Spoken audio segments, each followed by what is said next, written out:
बातमी नागपुरातून. नागपुरातील 4 पालिका निवडणुकांना स्थगिती देण्यात आलेली आहे. नगरपंचायतीतील 12 प्रभागांमधील निवडणुकांना स्थगिती देण्यात आली आहे. कामठी, नरखेड, काटोल, रामटेकचा यामध्ये समावेश आहे. कोंढाळी नगरपंचायतीतील प्रभाग 8 आणि 16 मध्ये निवडणुकीला स्थगिती ही देण्यात आली आहे. याबाबत सविस्तर चर्चा करण्यासाठी आपल्यासोबत जोडले गेलेत आमचे प्रतिनिधी तेजस मोहतुरे. तेजस, अधिक माहिती नागपुरातील या राजकारणाबाबत. स्थगिती अनेक ठिकाणी देण्यात आली आहे.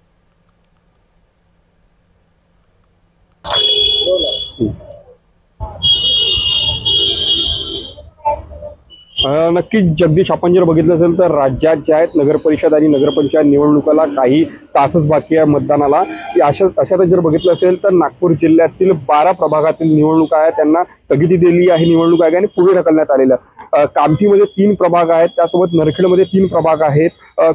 काटोल आणि रामटेक या ठिकाणी 2-2 प्रभागामध्ये जे आहेत ते निवडणुका पुढे ढकलण्यात आल्या. एका नगरपंचायतमध्ये निवडणुका पुढे ढकलण्यात ते म्हणजे कोंढाळी नगरपंचायतमध्ये पुढे ढकलण्यात आली आहे.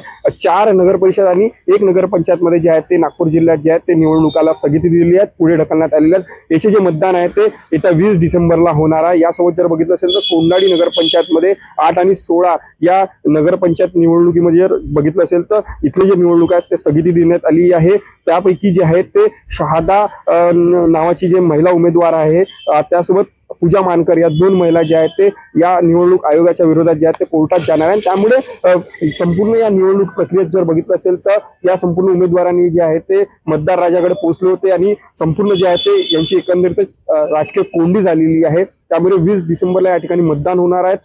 तिथले प्रभागातले जे मतदार आहेत ते नगराध्यक्ष पदाला जे आहेत ते मतदान करतील. मात्र अशा प्रकारची निवडणूक आहे ना, अशा प्रकारचे जे निर्णय दिल्यामुळे, स्थगिती दिल्यामुळे जे आहेत या फटका जे आहेत ते या संपूर्ण उमेदवाराला बसणार हे मात्र नक्की आहे. धन्यवाद तेजस दिलेल्या या माहितीबद्दल.